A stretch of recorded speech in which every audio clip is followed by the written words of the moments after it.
athleticism, human pogo sticks, and awesome GIF gifs. Coming up, we give you the best screensaver-worthy dunks of the season. Oh, one. You do? Because if I have to buy a poster, I want the shot of that dunk right there. But his hand didn't touch the rim. I was just saying, that's not even a Just think about the poster where he's midway in the air, if he pauses, like right there. But you don't know what the other two are yet. You're already voting? I don't have to see. Wow. You are a very secure man. Damn. Okay, but I'm going to tell you, this one's from the All-Star game, and it's Steph to Giannis. They giveaway dunks. No, I was just saying, All-Star game dunks do not count. All-Star That's game. out. Okay, so I'll cross that one out. We don't like That's it. out. Oh, y'all watch that?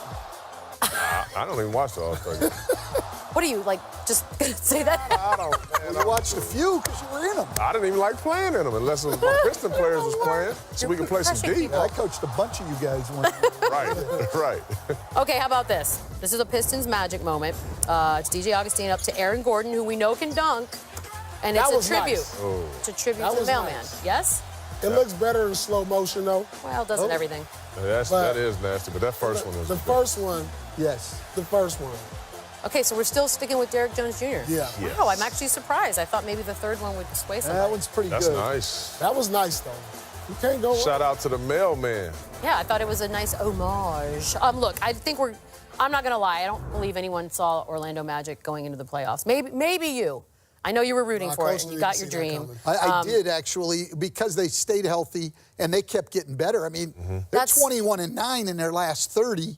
I mean, they're a legitimate team now. They're going to give somebody a tough run in the first round, I'm telling you. But they're playing really good right now. But NBA fans, I think, Vucevic, and you know Gordon, and then how did we get here? Well, I'll tell you, we get here, I don't want to... No, you're already stepping I don't all want to over. step on Chauncey. I'm going to step out. If anybody could talk about Orlando, it's you. But Steve Clifford's done the same thing he did in Charlotte. They never beat themselves. They defend, okay? They're going to get back. They're not giving you any layups. They're going to be a great defensive rebounding team. You're never going to get a second shot. They don't foul you, and they don't turn the ball over. So you're going to have to beat them. They will not give you anything.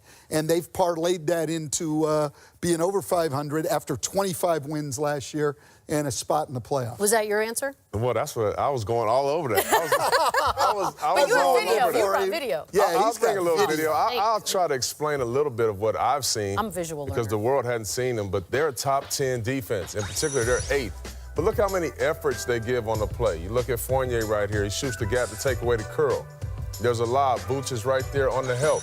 Nice closeout by the young fella. Not only closing out, but keeping the guy in front. And you talk about keeping the ball out of the middle. This is a good job right here. Little miscommunication, but guess what? A little effort helps. High hands on the closeout. And look at the little fella right there, DJ, on the crackback. Very good. Coach is very happy about that.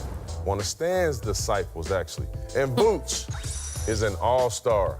I always knew he had that package work on the block, which we're going to see right here. But he's gotten patient now. And he's starting to get double teams now. Still has vision. But guess what? When that double teams comes that way, I still can go with the left-hand jump hook because I can go both ways on that block. And also, this is today's NBA. He can pick and pop. You watch him right here. He really wanted on the block. Nice right there, taking away that block. But he sets a screen, rolls, the roll's not open, continues to stay active. And look at what he does. Look at the space that he created right here. He can pick and pop, and that's one of the reasons why this team has been really, really good. But like Stan said, they hang their hat on the defensive end. 20th last year in our game. They're 8th this year. They've improved in every stat on this full screen right here. Look at the blocks.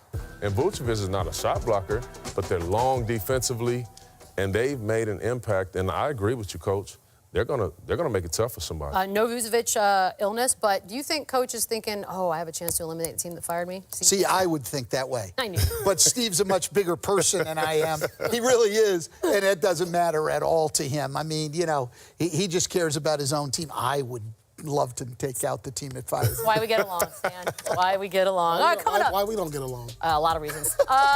Images of the year coming up. I will explain to you in this commercial break, but we only have 2.5 minutes. Okay, see you in a second. Yeah, that's not for TV. Angeles. Chauncey Billups on the end. Stan Van Gundy. Hi, buddy. Hello. Paul Pierce and the woman who hasn't slept yet, Ramona Shelburne, to my right. My name's Michelle Beadle. We got a game. We have actual games of consequence tonight. It all ends tonight, starting at the bottom of the hour. Right here, a desperate Charlotte Hornets and the playoff-bound Orlando Magic. That's for you, buddy. That's all well and good.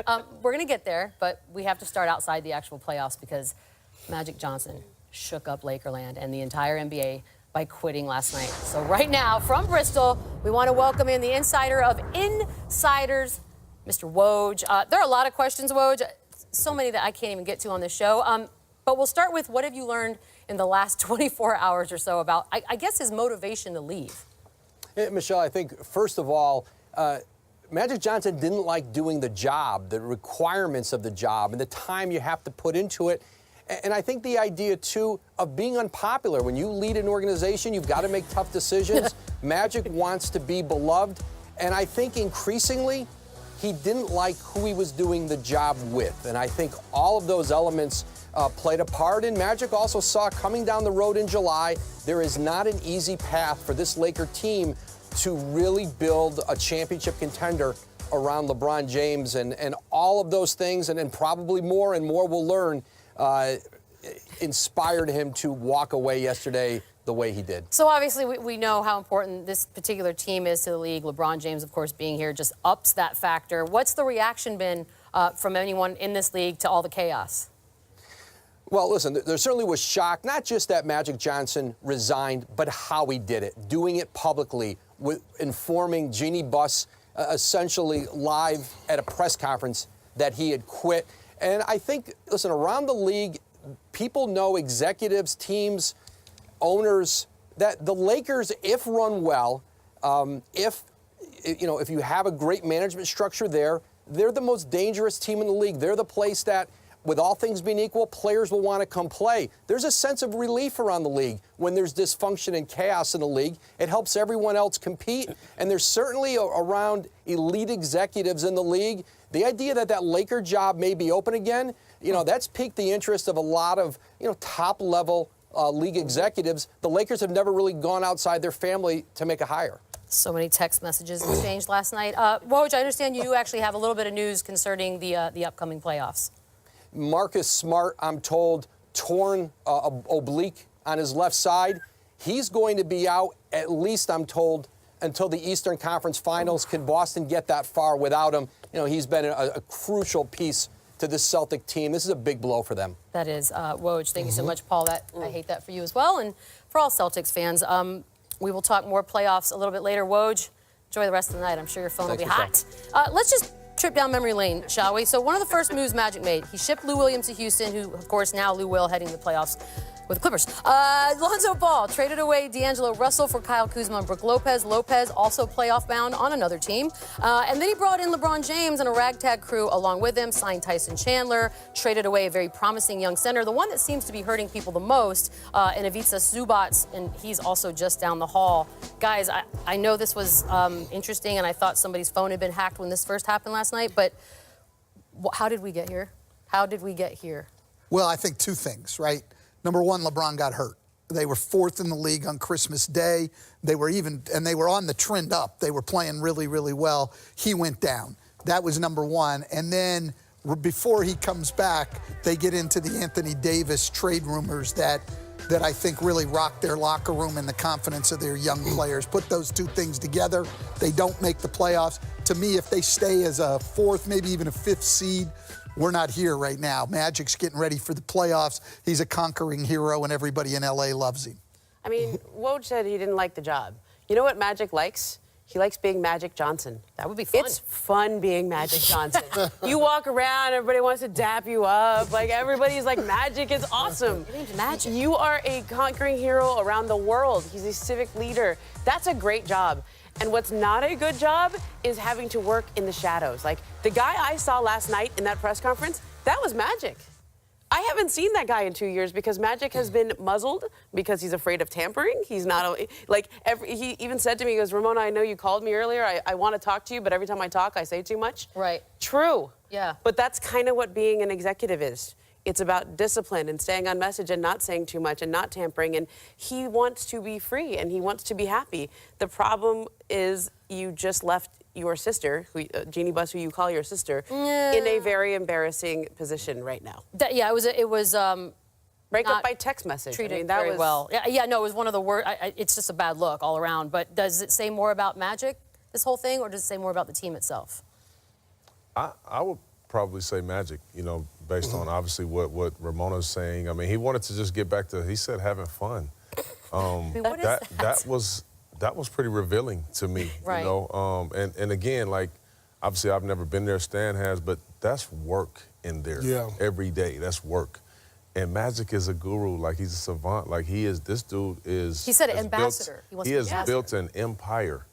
Those things take time and energy. And I think he wanted to be like what he is with the Dodgers. He's a part owner. He shows up and sits in the owner's box. But I'm sure that was goes available. on the field, talks to people. That's kind of what he saw this. Well, why didn't he just take a consultant job? Yeah.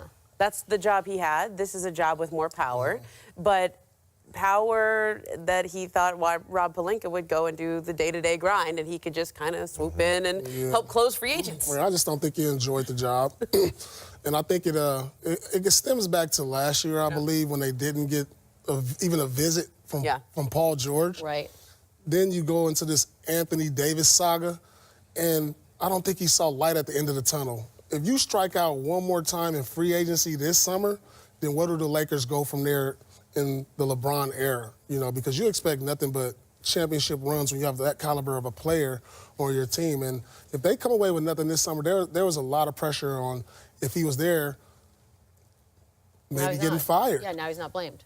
He washed his hands of the whole thing. I'm actually glad you brought up Anthony Davis. That is technically Lakers news adjacent, because Anthony Davis last night, he showed up wearing a T-shirt that said, "That's all, folks," and magically found himself a late scratch for the game. Alvin Gentry referenced the trade request as toxic for two franchises, and Kentavious Caldwell-Pope agrees.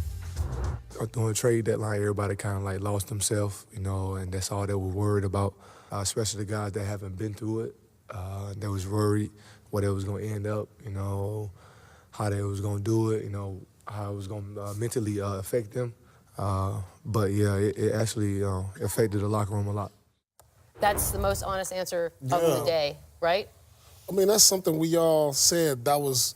But for someone on the team to say it, that's the first time we've heard that. Well, he won't be coming back, most likely. I mean, he knew this was his last hurrah. He won't be back with the Lakers. So, I mean, that's what everybody kind of knew anyway, that was the downfall, why the Lakers started trickling down toward the bottom from fourth.